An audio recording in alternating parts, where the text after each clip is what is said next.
After a 4-12 season for the Houston Texans, they are going full rebuild. Now, we know this after they've already moved on from Bill O'Brien. Now, typically when you move on from a head coach, you usually go for a bigger rebuild. Typically after that, you start with a quarterback. Once again, they already have their franchise quarterback. Now, even though Deshaun Watson has requested a trade, I don't know if they're gonna go through with that, because a lot of the times when players do request trades, the players do win in this deal. But in this case, Deshaun Watson is a generational talent that you just don't find. Is that going to happen? I don't know. But anyways, they have cut J.J. Watt. Now, this was a needed move for the team because J.J. Watt is an aging player. He's a veteran player and will probably be on the decline. Now, of course, he hasn't had the greatest season these last couple of years because of injuries and because he's playing on possibly a bottom 3 team in the NFL. Not to mention the fact that they don't even have their 4th overall pick, so the Texans are in no position to succeed. And people often forget how good this team really was. I mean, prior to this 2020 season, the Texans won 4 out of 5 AFC South titles, and they were a serious contender in the AFC. That's how good the Deshaun Watson and the Houston Texans really were. And then Bill O'Brien traded away DeAndre Hopkins and got basically nothing from him. An overpaid running back and a 2nd-round draft pick. Traded away their 1st-round draft pick this year, where they would have been picking 4th overall. That is a great spot where they could be taking possibly Penny Sewell. They could be taking maybe a wide receiver, maybe Jamar Chase, Devontae Smith, because Deshaun Watson has had little to no help. Now, I know Will Fuller and Brandon Cooks are okay wide receivers. They also have Randall Cobb. But once again, when you look at it, there's no clear number 1 receiver. Now, people will argue Will Fuller, but once again, I don't think Will Fuller is ready. He is a 1st-round bust. Actually, he's just a meh pick because he's a wide receiver 2. I think you can rely on him being a wide receiver 2. And Brandon Cooks, I think he's a good wide receiver 3. They just need that clear wide receiver number 1 that they could have gotten this draft, or maybe Penny Sewell, where they would have had that 4th overall pick. So Texans would have needed that pick if they wanted to rebuild with Deshaun Watson. But once again, after Deshaun Watson is requesting a trade, after J.J. Watt said he wanted to get cut, there is nothing going for this team at this point, and it's looking like they will be the worst team this 2021 season. Overall, though, everyone's talking about this J.J. Watt going to teams like the Steelers, where his brothers are playing, or the Bills, or the Packers, some of these Super Bowl contending teams. Both those teams made the AFC and NFC championship. People are talking about him going to some of these teams. What about the Minnesota Vikings, who were dead last in pass rush in the 2020 season? Now, of course, we were only dead last in pass rush because our 2 biggest pass rushers were not there. We didn't have Danielle Hunter. We didn't have Anthony Barr.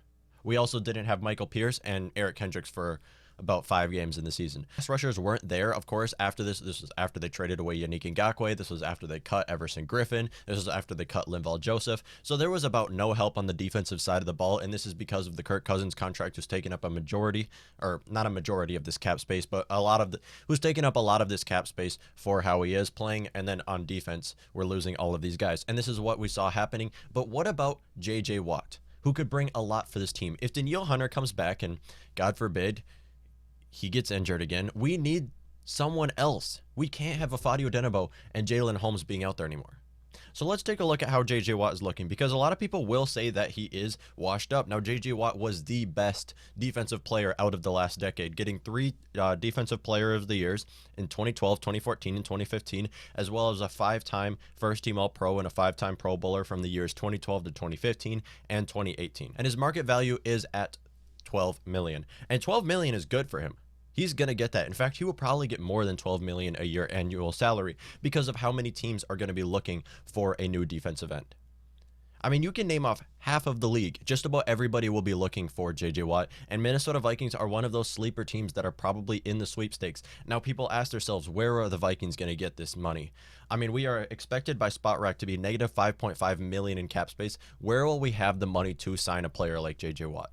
And this is what we're going to talk about here, because it's possible. We have 4 aging players on our team that contracts are overpaid and that we can find a way out of. Starting at number 1. Now, I'm not a huge fan of getting rid of this guy, and that's Riley Reef. 1 year ago, I really wanted to see the Vikings move on from Riley Reef. As they drafted Ezra Cleveland in the 2nd round, I thought he was going to be more ready. What we learned is Ezra Cleveland does not look ready. Now, yes, we haven't seen him play at the left tackle position, and I think the reason why we didn't see him play at the left tackle position is because he doesn't look ready in practice. He was a starting right guard after the Vikings had Drew Samia get injured. Now, they moved on from him, really, and then they moved on from Pat Elflein, which was both needed moves for the team. They had Ezra Cleveland play as a right guard and didn't look good. Did not look like a second-round talent at all. So is he ready to play left tackle? Probably not. Probably not, if I'm going to be honest. And Riley Reef is coming off of a very impressive season. This was his best season of his career, and is going to make $11.7 million in the 2021 season. Now, these three guys after this, I really do think that the Vikings have got to find a way out of these contracts. And that is Anthony Barr, $12.4 million. We have talked about Anthony Barr a lot on this podcast. I have said the Vikings need to find a way out of this contract. This is the worst contract the Vikings have on the team. Paying a player like Anthony Barr $12.4 million, they're paying him like a top outside linebacker in the league. Some will argue that he is, but we have not seen it these last 2 seasons. So either cut him or trade him. Now, cutting him will only save us about $5 million in cap space, which we can move possibly for J.J. Watt. But once again, it's worth it, and he is tradable. This guy's not even 30 yet. I think he's 29. He's going to be 29 this next season. But once again, he's not 30. The Vikings can find a way out of this. They can trade him. We already have his replacement in Eric Wilson.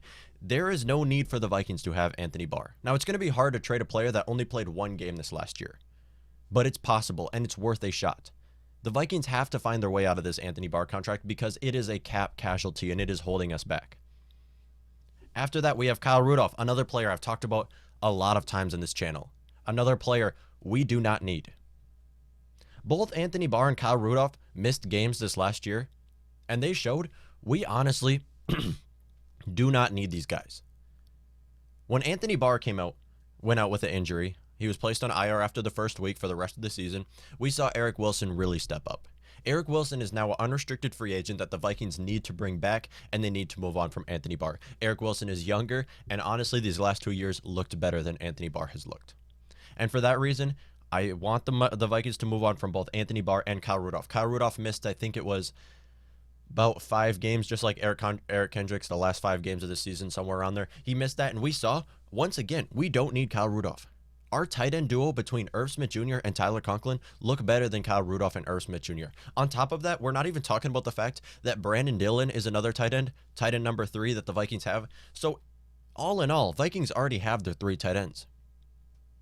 If the Vikings trade or cut Kyle Rudolph, they don't even need to look to signing another one. They don't even need to look in the draft to drafting another tight end. We have our 3 tight ends already. Brendan Dillon was this guy who was on the Vikings practice squad. He was our 2019. I think he was drafted in the 2019 draft. He spent the season on the practice squad. Vikings activated him to the active roster once Kyle Rudolph went out. Now, he did only have 1 reception last year. That was a 6-yard reception, but they used him in the blocking game as well. So Brendan Dillon is a player that is a possible tight end 3. Now, of course, we have not seen enough to say that from him. Of course, maybe Mike Zimmer has, maybe some of these other coaching staff guys think that he is ready to be a tight end 3. But I saw enough from Tyler Conklin and Irv Smith Jr. to know those are our tight end 1 and 2. Yes, Kyle Rudolph might be our best tight end, and he wasn't utilized properly. I will say that right now. People often say Kyle Rudolph has declined a lot. They say he's washed up, but in reality, he's just not being utilized properly. Kyle Rudolph is one of the best players in the red zone, and he's just not being used like it. For that reason, you have to trade him away, and he is tradable. Now, $8 million is a lot for his position, and even if you can't trade him, just cut him, just move on from that contract, because Irv Smith Jr. and Tyler Conklin, they are our future, and this is a way you can find out of that Kyle Rudolph contract. And then lastly, we have Shamar Stefan. Shamar Stefan has already hit his ceiling with the Vikings, but once again, the thing about Shamar Stefan that these other guys that differentiates him from these other guys is we don't have Shamar Stefan's replacement yet. I mean, yes, we have Michael Pierce, who's going to be coming, assuming he doesn't opt out another season, will be back. But once again, we don't have our other defensive tackle. Jaleel Johnson will probably not be here again another season. After that, we have Armon Watts, James Lynch. I don't know if those guys are ready quite yet. Maybe Jalen Holmes, you can move him back onto the interior side of the line. So all in all, let's take a look at how I want this Vikings defensive line to look, because this Vikings defensive line was awful last year. They couldn't stop the run, and they could not get to the passer. Those are the 2 things you want from your defensive line. They could not do anything. And yes, it was injuries. It was injuries, and that's the main reason why this happened how it did. But at the same time, the Vikings just have got to focus on this. Offensive guard is the primary focus this offseason. Outside of that, everywhere on defense, the Vikings have got to fix. Vikings were a bottom 5 defense in total yards and points allowed, and they were dead last in pass rush. And we saw in this Super Bowl, the Tampa Bay Buccaneers and Kansas City Chiefs, if you have a very good defense and just an offense with a lot of playmakers, a lot of pieces to work with, which I'm saying that like it's easy to happen. It's not easy to get that right there. But once again, if you can just get that, you are a Super Bowl team. You are a complete team. And this needs to be the big focus this offseason. I've talked about it, and I've been fine with the Vikings using every single draft pick on defensive players. Now, once again, when you look at it, positional value, it just doesn't work like that. It wouldn't match up very well if the Vikings only drafted defensive players. But we talked about it, and in all honesty, it's a possibility because the Vikings offense already looks good. And let's take a look at how I think this 4-3 defense would look for the Minnesota Vikings and my desired 4-3 defense for the team if they did trade for J.J. Watt.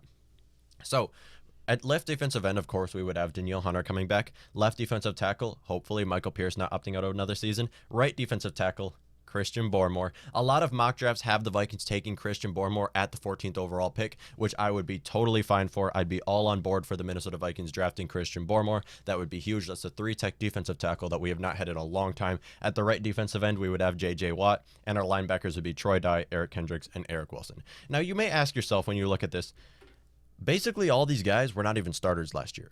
I mean, Danielle Hunter and Michael Pierce didn't even play one snap last year. Christian Barmore, he would be a rookie, and J.J. Watt, he was with another team. Our entire defensive line would be completely different players who did not play with the Minnesota Vikings last year, and I think we'd be totally fine with that. And then at the linebackers, we would have Troy Dye, Eric Kendricks, and Eric Wilson. Anthony Barr not in the mix because I would want the Vikings to move on from Anthony Barr. Now, this linebacker group does not look good, the starting linebacker group. Of course, Eric Kendricks, the best inside linebacker in the NFL when it comes to coverage and stopping the run, the best off-ball linebacker. Eric Wilson, he solidifies himself to be a great outside linebacker. Troy Dye, though, second-year player out of Oregon, is not ready to be a starter. And his skill sets just don't align as good with these other two guys as Anthony Barr did. So if the Vikings do find a way to keep Anthony Barr, it would make sense because this wouldn't really work right here. And then our depth in our linebacker group is very weird as well because a few of these guys will probably not be here anymore. But anyways, Troy Dye, being a second-year player, I do not think would be ready. I think what the Vikings would do instead, if this was our starting lineup right here with these guys right here, I don't think Troy Dye would play very often. Yes, on the depth chart, he would be a starter, but it just wouldn't align. This wouldn't work with the Minnesota Vikings, Mike Zimmer's defensive scheme right here. What would happen we would see Eric Kendricks obviously on the inside, Eric Wilson on the outside. We would see our outside cornerbacks with Mike Hughes and Cameron Dantzler. We'd see two deep safeties with Harrison Smith and maybe a rookie cornerback back there. And then we'd probably see Jeff Gladney as a nickel. I think using that kind of a defense would work a lot more for the Minnesota Vikings than having Troy Dye and Eric Kendricks playing on the exact same snaps. I just don't see their two skill sets aligning very well, and for that reason, even though Troy Dye would be a starter, he wouldn't play very often, and I think he would be mostly a backup to Eric Kendricks, and I'd be fine with that. And then we'd see a lot more from Jeff Gladney as a nickelback because he would be the 11th man on the field, really, who you can use for multiple different things. So let me know what you guys think.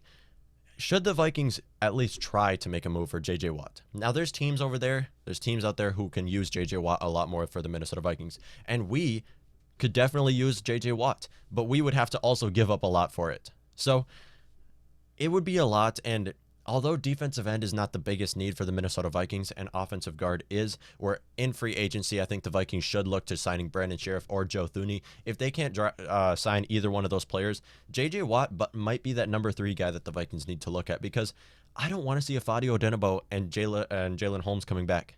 I don't.